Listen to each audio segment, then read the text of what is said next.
अच्छा, इसके बाद इसमें मुझे ये पूछा है कि प्रथम विलास में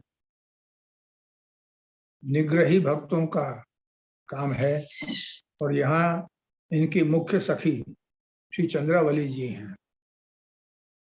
और श्री चंद्रावली जी जो हैं वो राजस हैं, राजस भक्त हैं। तो ये दोनों के बीच में विरोधाभास है, ये क्यों है, इसको समझाएं। अब सही बात बतलाऊं कि विरोधाभास अपने यहाँ बहुत सी चीजों में इसलिए आता है कि जो जो कुछ इसके लेखक थे वो कहीं से कोई बात सुनकर आकर लिखते थे। क्योंकि एक स्थान पर ये लिखा हुआ है कि चंद्रावली जी नहीं, यहाँ ललिता जी का नाम है प्रथम विलास में। और सीधी सी बात यह है कि चंद्रावली जी सखी नहीं है, चंद्रावली जी तो 4 पटरानियों में है। तो लिखा ही गलत है। तो चंद्रावली जी जो है वो राजस हैं और उनको निग्रही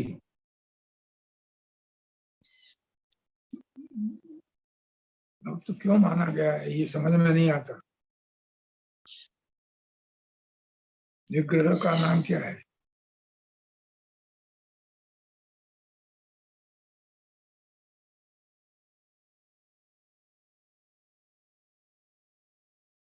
ये जो भक्तियों की और इसके जो विशेष भावुक जो कुछ बातें लिखी हैं उनमें बहुत गड़बड़ है। चंद्रावली जी को सखी लिखना गलत बात है। चंद्रावली जी स्वामिनी है और दूसरे पत्र में दूसरे पक्ष में इनको यहाँ ललिता जी को लिखा है। तो ये कौन से अलग अलग प्रकार बताए? ललिता जी भी 4 प्रकार के स्वरूपों में सहचरी के रूप में भी आती हैं और स्वामिनी रूप में भी आती, क्योंकि ये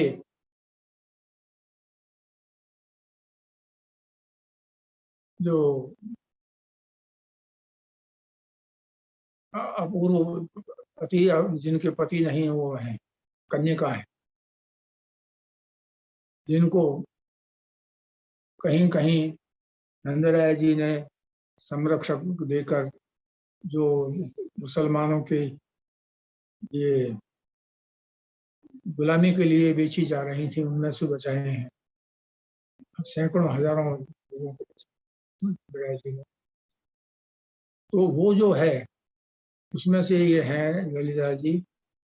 और इनका जो प्रकार है वो भी सामिनी के भाव तक पहुंचा। तो ये सब जो है क्योंकि सहचरी नहीं है, सामिनी है, जिनको अपन ऋषि रूपा कहते हैं। श्रुति रूपा है, ऋषि रूपा है और ये कन्यका है, कुमारिका है और चौथे श्री यमुना जी।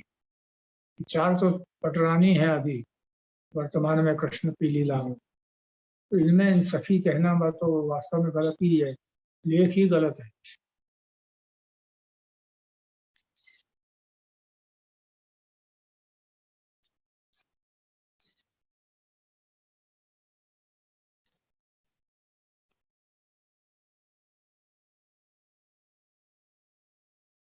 श्री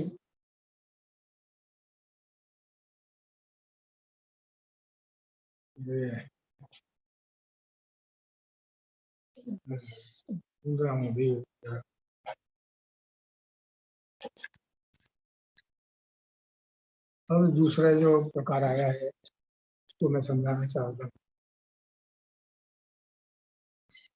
इसमें पूछा है कि श्री वल्लभ अपने सेवकों को उनके माथे श्री प्रभु का स्वरूप पधराते थे तो पहले उनको पंचामृत स्नान कराते, जबकि बीजे दूसरे जो वैष्णवों ने को नहीं पधराते थे और प्रभु का स्वरूप भी नहीं पधराते थे। इसमें क्या रहस्य है, ये योग्य लगे तो आप जनाना है।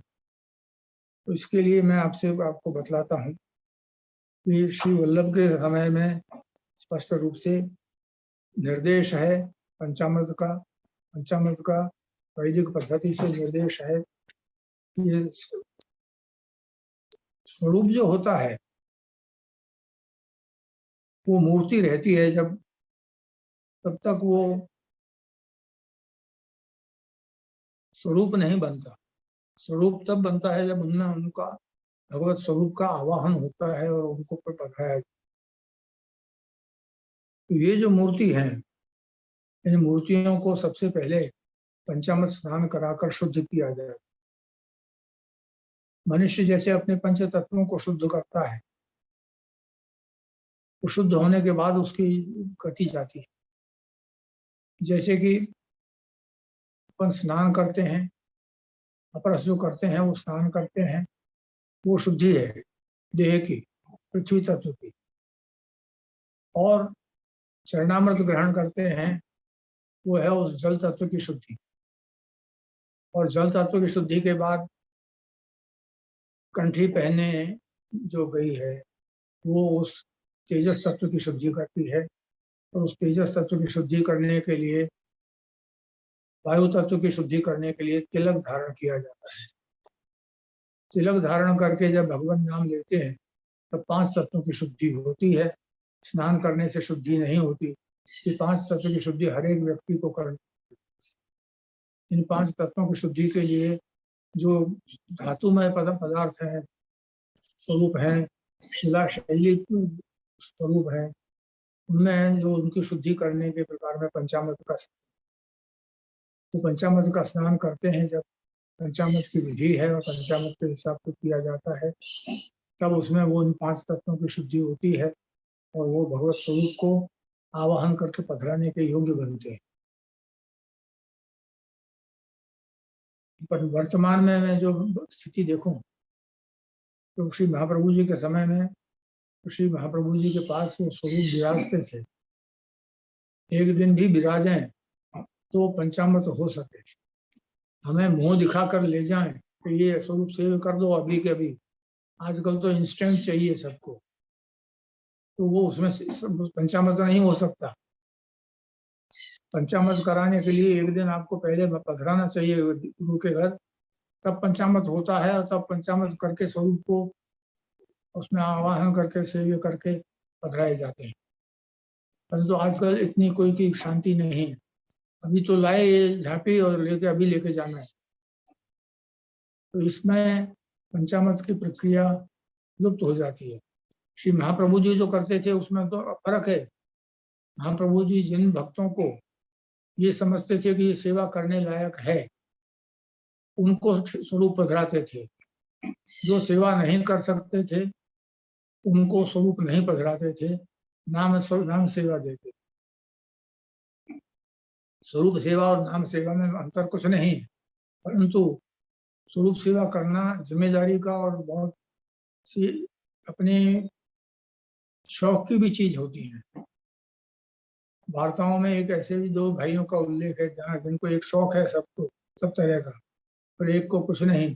उनको गौशाला की सेवा दी गई, जिनको कोई शौक नहीं, और जिनको सब शौक है उनको स्वरूप पधराया गया।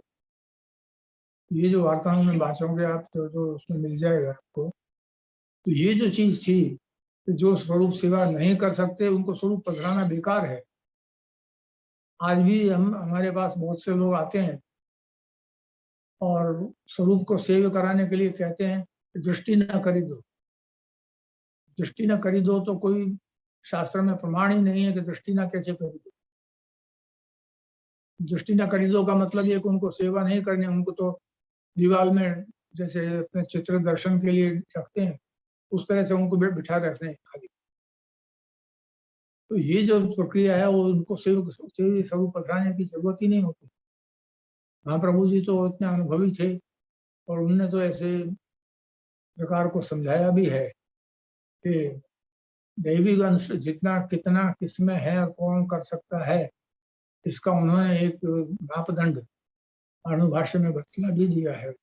परंतु वो महर्षियों से जब ज्ञात हो और वो हो तभी उसकी जानकारी मिलती है, अन्यथा सामान्य में ज्ञान प्राप्ति ही नहीं होता। तो बात ये है कि जिन सेवकों को नहीं पधराए वो उस सेवा के लायक नहीं कि सेवा कर सकते। जिनको कोई शौक नहीं, जो खुद अच्छे ही नहीं रह सकते, जिनको कुछ ये खबर नहीं कि भगवान को क्या भोजन कराना, क्या नहीं कराना, वो भगवान को किस प्रकार ठंड लगती है कि नहीं लगती है, उनमें मातृत्व की भावना नहीं आ सकती, उनमें विचार नहीं आ सकता कि मैं कैसे रह रहा हूँ, उनको कैसे रखता। तो वो ऐसे व्यक्तियों को भगवत स्वरूप नहीं पधराते थे, उन्हीं को पधराते थे जो सेवा करने के योग्य हो।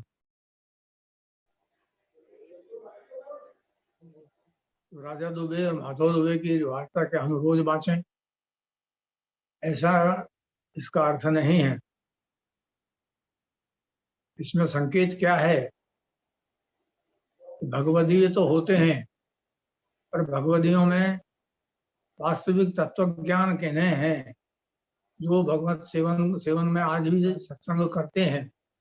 वो कभी सत्संग कराते हैं या दुस्संग कराते हैं, ये जब उनको मेहनत ध्यान हो तो ही मालूम होता है, नहीं तो नहीं होता। आजकल सत्संग के नाम पर दुस्संग ज्यादा हो रहा है, मैंने ऐसा देखा है। तो राजा दुबे और माधव दुबे ने जो बात कही है उनको समझ लें तो सत्संग में आपको जो विरोध सिद्ध करना होगा वो हो जाएगा। लेकिन इन वार्ताओं का ही आप नित्य पारायण करें ये नहीं कहा, नित्य सत्संग उसी का करते रहो ये नहीं कहा है। इन दो के सत्संग के जो वार्ता है उसको पढ़ोगे तो आपको सत्संग वास्तविक मिलेगा, नहीं तो सत्संग के नाम पर दुस्संग भी मिलता है। वो न मिले इसलिए आपको सचेत किया है इसमें।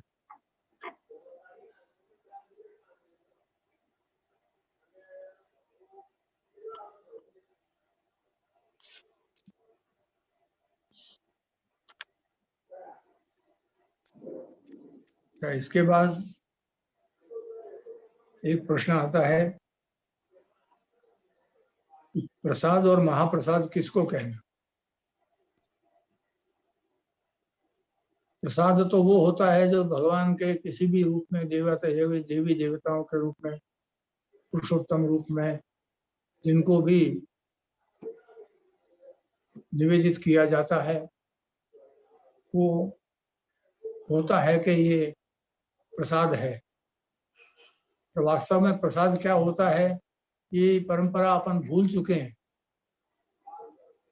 जैसे कि मैं बहुत दफे सुनता हूँ, भागवत की कथा में बैठते हैं, कथा में जब महाप्रसाद पधराया जाता है श्री प्रभु के चित्र जी को और भागवत जी को समर्पित करने के लिए, तो कहा जाता है कि जाओ प्रसाद ले आओ। वो पहले ही प्रसाद हो गया तो किसका है प्रसाद? पहले से अगर ये हो गया कि ये प्रसाद है तो वो उसको तो भगवान ग्रहण करेंगे ही नहीं, जिसको साम्य भुक्त तो कहा जाता है। प्रसाद वो होता है जो भगवान को पद्धति के अनुसार से धराया जाता है और निवेदित किया जाता है कि आप इसे कृपा करके ग्रहण करें, जिसको श्री महाप्रभु जी की कान से ग्रहण करने की बात की जाती है। श्री महाप्रभु जी की तरफ से वो स्वीकार करेंगे, आपकी वो योग्यता नहीं कि जो उनको आप धर सकते। समझ में ये आना चाहिए कि हमारी कितनी योग्यता है और हम क्या कर सकते हैं। तो हम जो कर सकते हैं उसमें किनका स्मरण करना चाहिए वो भी आना चाहिए। अब वैष्णव लोग ये आग्रह रखते हैं कि 84,252 तरफ थी, और आजकल तो ये है कि 84,252 में हमें कया वंश में चाहिए। तो ये सब बातें जो हैं ये उस दुस्संग का नमूना है कि जो सत्संग के बदले दुस्संग दिया जाए, ताकि जिस चीज के ऊपर आपका ध्यान पहले चल गया वो चीज भगवान के आरोगने लायक होती ही नहीं, उसको साम्य भुक्त कहा जाता है। इसलिए अपने यहाँ पर मंदिरों में सब जगह जहाँ भी ज्ञान है वहाँ सामग्री की नाम से कभी कोई चीज सामग्री का बनाने के और आदेश नहीं, नाम का परिवर्तन होता है, उसमें संकेत से ही नाम दिया जाता है कि ये सामग्री बन रही है। अब आजकल की परिस्थितियों को तो मैं ज़्यादा कहने में असमर्थ हूँ, क्योंकि जो परिस्थिति देखी जा रही है उनको तो देख के मन खिन्न हो जाता है।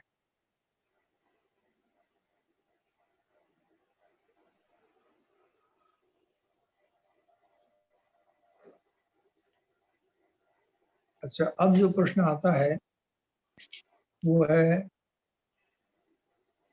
श्री सुबोधनी जी से लेकर, इसलिए सुबोधनी जी का ही मैं प्रकार आपको समझाता हूँ। आज के मैं एक बात कहना रह गया, इसलिए थोड़ा कह देता हूँ कि प्रसाद तो हर देवता का कहा जा सकता है, पर देव वास्तविक विराजमान है क्या नहीं इसको कोई नहीं देखता। और प्रसाद के नाम से तो आजकल लुटेरे ट्रेन में लूट जाते हैं, वो प्रसाद खाना क्या मतलब का। और निजी स्वरूप की पुष्टि पद्धति से निवेदित किया हुआ प्रसाद ही महाप्रसाद होता है, और उसको महाप्रसाद होता है, उसका त्याग नहीं किया जा सकता। आजकल तो श्रीनाथ जी का महाप्रसाद भी लेने के लिए मना की जा रही है, तो मैं क्या करूं उसका। बहिर्मुख लोगों के लिए सेवा है ही नहीं। अच्छा जी, सुबोधनी जी का प्रश्न किया है, जो ये भागवत का श्लोक जो ये है, श्रवणात् दर्शनात् ध्यानात् मयि भावो न कीर्तनात् न तथा सन्निकर्षेण पुतियात ततो ग्रहण। श्रवण से, दर्शन से और ध्यान से मुझ में जो भाव तुम्हारा बनता है, उसको कीर्तन करके, उसको मानसिक बार बार विचार करके उसको दृढ़ करो। न तथा सन्निकर्षेण, साथ रहने से वो ज्ञान प्राप्त नहीं होगा। इसलिए मैं तुमको कहता हूं कि तुम वापस घर चले जाओ। प्रतिगत ततो ग्रहण। अब इस पर श्रीमद आचार्यों ने सुबोधनी में दर्शन दिया है, वो समझाता हूँ। यानी अर्थ तो मैंने कर दिया कि मेरे दर्शन से मुझ में जो भाव होता है वो मेरे पास रहने से नहीं होता। अतः घर लौट जाओ और परोक्ष में भक्ति करो। अब इसके लिए पूछा है कि ऐसा विरोधाभासी वाक्य क्यों कहते हैं प्रिय प्रभु। श्री प्रभु ने विरोधाभासी वाक्य नहीं कहा है, सत्य हकीकत समझाइए। विस्तार से कहने में तो मुझे संकोच होता है, लेकिन फिर भी मैं ये समझाता हूँ तुमको। सुबोधनी में महाप्रभु जी आज्ञा करते हैं कि शास्त्र में लौकिक दृष्टि से दोष बनता है कि तुम गले पर चिपके रहो, सब पास ही बने रहो। तुमको पूछना है वो पूछो, तुम पूछ कर घर जाओ, बस। इससे ज्यादा तुम्हें बैठने की जरूरत नहीं। क्योंकि शास्त्रों में ये नहीं लिखा है कि भक्ति मार्ग में संबंध करना ही चाहिए, यानी देह संबंध करना ही चाहिए, नहीं लिखा है। स्पष्ट शब्दों में ये कहा है, दबे शब्दों में कहा है कि संबंध करना नहीं चाहिए। सुबोधनी में भक्ति में श्रवणादि नवविधा और प्रेम लक्षण तो दशमी है। स्वतंत्र प्रेम मार्ग में पक्ष में तो संबंध की स्पष्टता अपेक्षा ही नहीं होती। स्वतंत्र प्रेम मार्ग है स्नेह में वासना नहीं होती, स्नेह प्रेम होता है, जो उनमें, उनके स्वरूप में, उनकी बात में, उनके वार्ता में, दृश्य में होता है। भगवान में जो स्नेह होता है वो अलौकिक है, वह अलौकिक ही उत्तम होता है। लौकिक संबंध से तो काम का अंग बनने से वो हीन हो जाता। अब ये आप सुबोधनी का आचार्यों का वार्ता का प्रकार, दृष्टांत का प्रकार देखो और वर्तमान प्रकार की परिस्थितियां देखो, कितना अंतर है, आपको स्वयं मालूम होगा।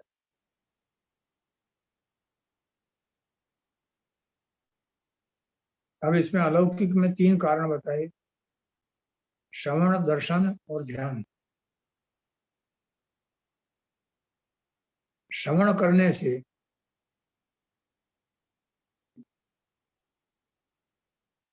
उसको सर्वप्रथम अपने हृदय में उतारना चाहिए, भगवान के स्वरूप को, भगवान के चरित्र को, भगवान की वाणी को अपने हृदय में पहले उतारो, उसके बाद दर्शन। दर्शन का मतलब यहाँ आचार्य जी समझाते हैं, दर्शन यानी प्रत्यक्ष देखना नहीं। प्रत्यक्ष देखना तो बहुत ऊंची बात है। सबसे पहले जो सुना है उसको अपने मनन करो, मन में उसको दोहराओ और उसको मनन चिंतन करो। वो दर्शन है, वो अनुभूति।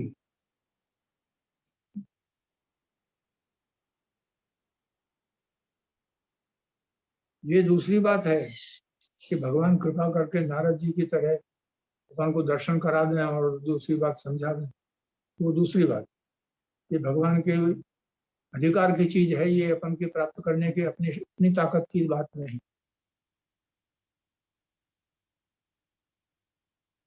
अब श्रवण दर्शन के बाद है ध्यान। योग की रीति से मन को स्थिर भगवान में चिंतन करने से ध्यान कहा है। यह शास्त्र में कहा हुआ उपाय है। अब इन तीन उपायों से उत्पन्न भाव अनुकीर्तन से दृढ़ होता है। इन तीनों भावों में जो भाव अपना बनता है उसको कीर्तन से उसको दृढ़ कर।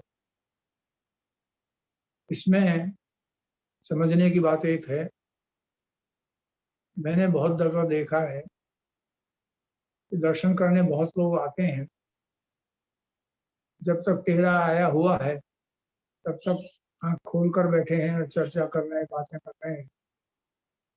टेढ़ा खुलते ही आंख बंद करके बैठ जाते, यानी दर्शन भी नहीं करना है और भगवान की ओर नजर ही नहीं करोगे तो उनके दर्शन हुए कैसे?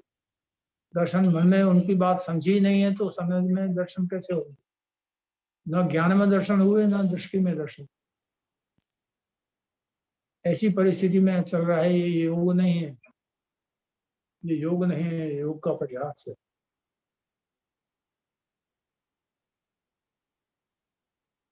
योग की रीति से मनन करने से तो वो प्रत्यक्ष अनुभूति कराता है। मानसी सेवा का जब करते हैं तो मानसी सेवा के लक्षण में आपने देखा कि महाराज ये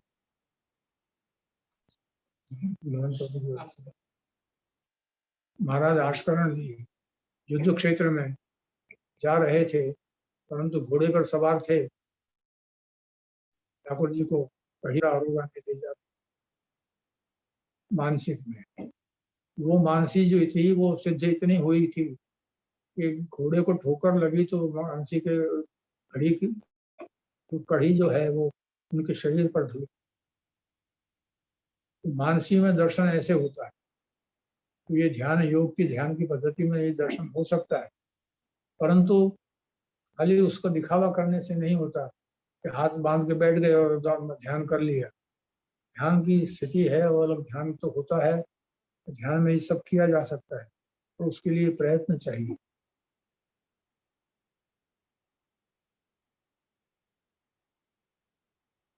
शास्त्र में कहा हुआ जो है उपाय जितना उत्तम है उतना उत्तम भगवान के पास रहना श्रेष्ठ नहीं है। वह लौकिक स्नेह है और कुछ समय के लिए रूप में काम रूप बन जाता है, वह श्रेष्ठ नहीं। हमने पहले कह दिया अब तुम घर लौट जाओ। परमार्थ विचार करने पर भी यहाँ ठहरना ठीक नहीं। अब आप ये देखिए, सर्वोत्तम का पाठ तो आप करते ही हैं। सर्वोत्तम में श्री प्रभु चरण ने दो नाम दिए हैं आचार्यों के, अंगीकृत्यैव गोपीश वल्लभीकृत मानव। हाँ प्रभु जी, जिस जीव को शरण लेते हैं, जिसको स्वीकार करते हैं, अंगीकार करते हैं, तो अंगीकार का मतलब क्या है? तो उसको स्वीकार करके तत्काल उनको गोपी चरण, गोपीनाथ चरण के, श्री प्रभु चरण यानी श्री युगल स्वरूप के चरणारविंदों में समर्पित कर दी। श्रीनाथ जी को अपना हाथ पकड़ा देते। दूसरी तरह से कहूँ जो कि गद्य मंत्र के बाद में श्री हाथ जो है अपना भगवान श्री कृष्ण के हाथ में दे दिया जाता है। वो आप कर देते हैं तो अपन श्री प्रभु के चरण में शरणागत हो गए हैं। अब श्री महाप्रभु जी जो हैं वो अंगीकृतो समर्याद, जो जीव का अंगीकार करते हैं वो समर्याद करते हैं। इसमें दोनों बातें सब गहन गहन रूप से समझाई गई हैं। इन चीज को गहनता से विचारिए। कहीं देह संबंध का कोई सवाल इसी में उठता ही नहीं।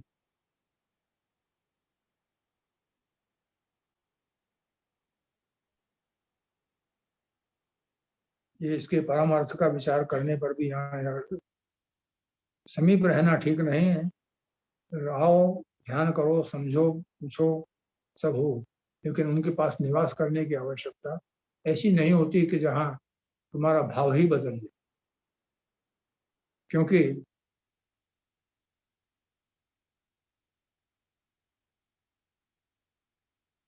काम जिसके चित्त में आ जाता है, कामावेश चित्तानाम नावेश सर्वथा हरे, काम जिसके चित्त में रहता है उसके चित्त में तो इतनी विकृति रहती है कि उसमें कभी भगवान के दर्शन का, मनन का, चिंतन का संभव ही नहीं होता।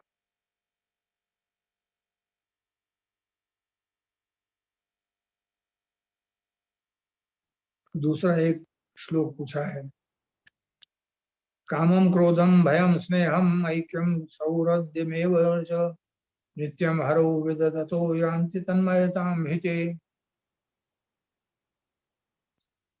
ये चीज समझने की है बहुत।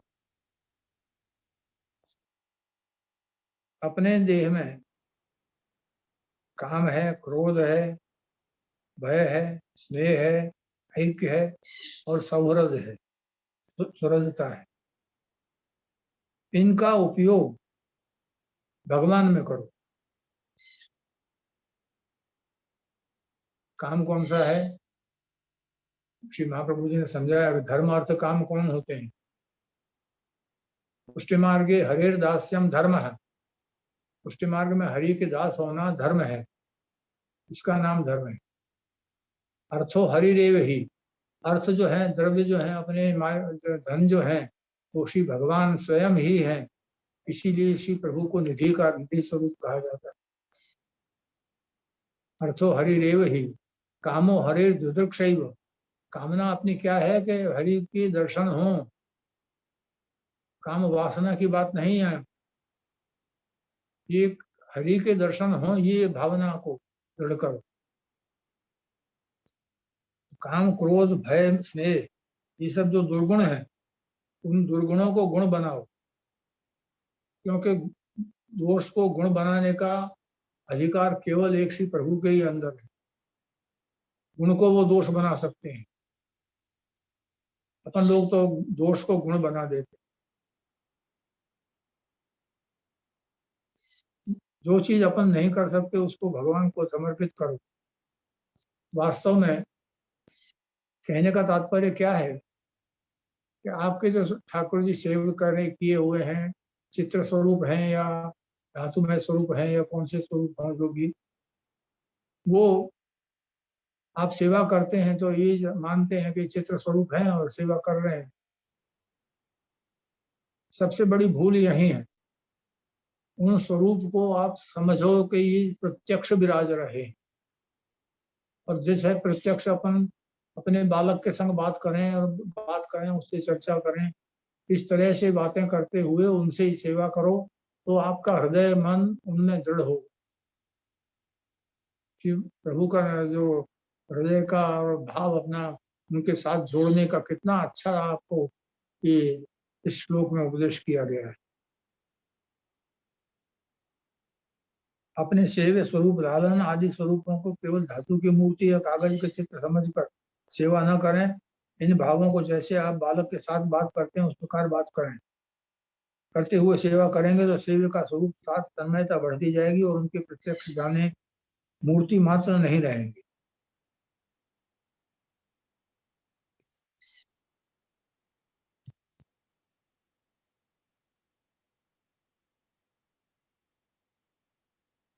हमने बचपन में ऐसे व्यक्तियों को देखा है